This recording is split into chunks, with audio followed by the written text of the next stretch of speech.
Yeah, first Montez Sweat goes to the Chicago Bears. An unlikely destination from number 2 overall pick goes to the San Francisco 49ers in exchange for a third-round draft pick. Is that they just got a lot better on defense with a premium talent off the edge.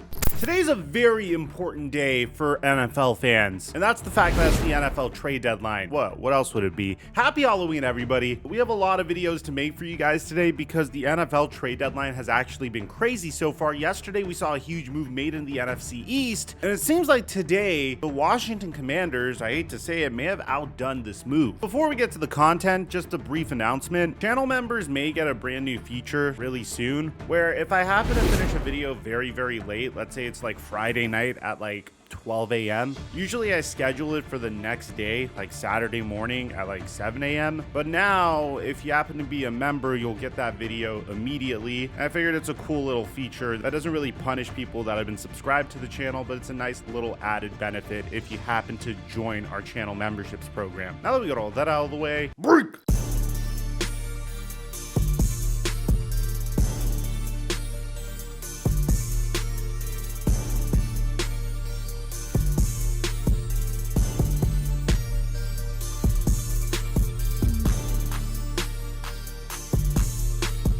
Leading up to the season, I spammed predictions at you guys consistently. Michael Porter Jr. needed over 5.5 rebounds in his season debut. Tyreek Hill just needed a touchdown, and Steph Curry just needed 1 point. Shout out to those that tailed. For those of you guys that were able to make money, we're giving away our picks for free all season long for the NBA and NFL on my Instagram at @TheFlightMike. And right now, when you use promo code Mikerophone on Prize Picks, they'll match your deposit up until $100. Thank you, Prize Picks, for the sponsor. Mic check 1 2 1 2. What's going on, everybody? Yesterday, the New York Giants made a very big trade that really helped the Seattle Seahawks, trading Leonard Williams to the Seattle Seahawks and getting a 2nd-round pick and a 5th-round pick in return. Now, this was significant because they also retained Leonard Williams' salary, which made him very, very valuable as a player, despite him being in his late 20s, on top of the fact that he was very solid for the New York Giants on the defensive front last year. Now, the Washington Commanders are in a very unique situation as well, because on paper, this defense is very talented. From Montez Sweat to Jonathan Allen to Chase Young that they selected with the 2nd overall pick in the 2020 NFL draft. The problem is the fact that Chase Young has been injured more often than not, and the offense usually isn't able to capitalize upon the Washington Commanders' remarkable defense. I mean, it's a very promising defense that just has had some very bad luck recently, and the result is a lot of players on the defense becoming very frustrated. For instance, last week, after the Washington Commanders lost to the New York Giants, and after the Commanders only put up 7 points against the New York Giants, Jonathan Allen said this. What's the evaluation like after a loss like that? They whooped our ass, plain and simple. Got to be better. Anything they did that surprised you guys early on? No, I wouldn't say so. I think it's just a lack of focus on our part, a lack of attention to detail, not starting fast, and creating holes that are too big for us to overcome in the second half. Does it get frustrating when that team... Yes, it does. I'm tired of this. Tired of this bullshit. It's been 7 years of the same shit. Tired of this. What can you do now going forward to get it turned around? Get our minds right and get ready to play Philadelphia. And to be honest, it's kind of difficult to pinpoint what Washington's problem is directly. I mean, I think that offense is really trending upward with Eric Bieniemy and Sam Howell. At the very minimum, you could say that Sam Howell is a fantastic bridge quarterback, but statistically speaking, he's been performing very well. Yes, he has some down games here and there, but so far he's completed 67% of his completions, thrown 13 touchdowns, 8 interceptions, and his last game against the Philadelphia Eagles was a 300-yard passing game with 4 touchdowns and 1 interception. And if you ask me, the Washington Commanders should have won that game. So I don't think this is a team that's really far off, but unfortunately for the Commanders, their record suggests otherwise. Now, I don't want to say that the Washington Commanders can't win still, but as it stands currently, they have 3 wins and 5 losses on the season. So the Commanders made it known that they're willing to move on from Montez Sweat and Chase Young, and they just wanted a second-round pick in return for both of them. Montez Sweat is coming off of an 8-sack season and currently has 6.5 sacks on the year, whereas Chase Young has been very good, but has just had trouble staying healthy. And when you pair that with the fact that there's a brand new owner for the Washington Commanders, Josh Harris, who also happened to own the Philadelphia 76ers during the trust the process era, an era where the Philadelphia 76ers consistently tanked just so they could get better draft picks, then it makes sense why Josh Harris would want to overhaul this roster from the ground up. So the very first trade that the Washington Commanders made on the day, in my opinion, was pretty impressive, because according to Adam Schefter, the Washington Commanders and Chicago Bears agreed to a trade that is expected to send Montez Sweat to the Chicago Bears for a 2024 second-round pick. Now, Sweat is in the final year of his contract, and the Commanders are opting for a draft pick now. Chicago beefs up its line. I'm going to be honest, I don't really know what the Chicago Bears angle is here, primarily because I guess I have some trust issues based off of how Ryan Poles traded pick number 33 to the Pittsburgh Steelers last year for Chase Claypool. So I kind of view this draft pick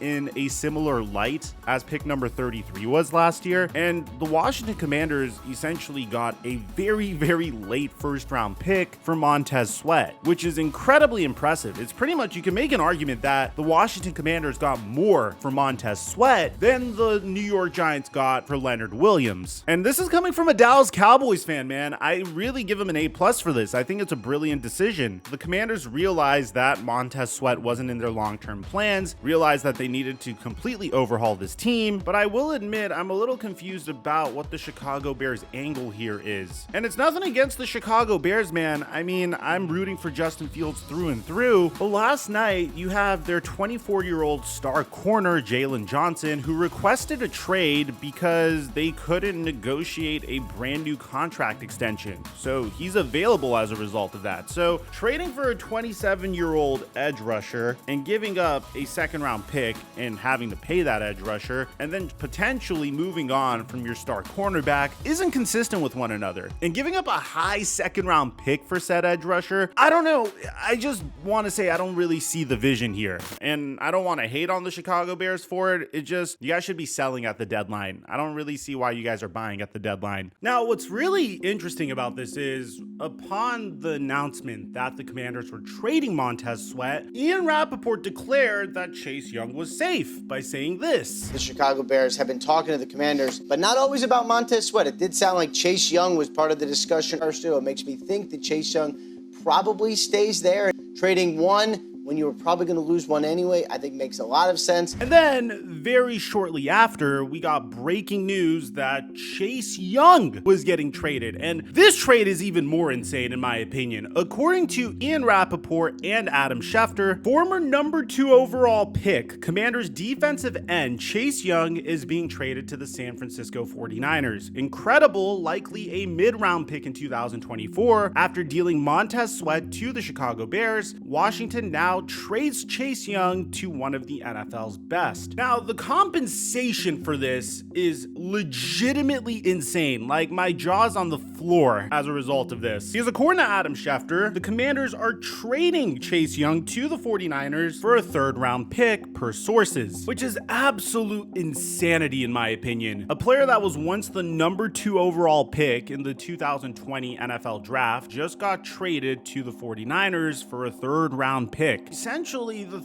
49ers have no risk in this deal because the 49ers are projected to get a compensatory third-round pick for Mike McGlinchey and another compensatory third-round pick for the losses of Rand Carthen and D'Amico Ryans, and one of those comp thirds is being sent to Washington in exchange for Chase Young. And the thing that blows my mind about this is, even if Chase Young leaves in free agency for a big contract, 49ers could potentially recoup that third-round compensatory pick in the form of another compensatory pick, meaning the 49ers get another pick back if Chase Young leaves. So for the San Francisco 49ers, obviously this is an A++, a team that is on a 3-game losing streak, and some members of the San Francisco 49ers think that that could potentially be because of their defense putting Brock Purdy in some high-pressure situations, which we have our own video on Brock Purdy coming out within the next couple of days. We're focusing on the trade deadline here, but the 49ers have been doing everything they possibly can to beef up their defense ever since this offseason, from signing Javon Hargrave Hargrave to trading for Randy Gregory to now trading for Chase Young. My personal theory is D'Amico Ryans is just really missed in San Francisco. But in this particular case, man, I guess the Washington Commanders couldn't get a second-round pick for Chase Young. We always discuss how whenever a new regime comes into an organization, they're more likely to clear house. And this is Josh Harris clearing house. This is the third big trade Josh Harris has made in the past 24 hours. The first one being the midnight trade of James Harden, which we covered on the Flight Mike channel immediately. Your boy barely slept last night. And then Montez Sweat, and now trading the number 2 overall pick in the 2020 NFL draft. So how do I feel about this? I mean, Chase Young, when he is on the football field, is a phenomenal talent. Problem is, he just hasn't been able to stay healthy. His last near full season was the 2020 season, and that year he was a Pro Bowler. Since then, he's just been having trouble getting onto the football field. He's played in 7 games this season. He has 5 sacks to show for it, so clearly the talent is still there. And when you pair Chase Young with Javon Hargrave and Nick Bosa, obviously, if they're fully healthy, that's going to be terrifying for opposing teams to go up against. So the upside for this is great. This could potentially result in a Super Bowl if everybody is healthy. 49ers pass rush looks terrifying. I give them an A+ for this move. The Washington Commanders, I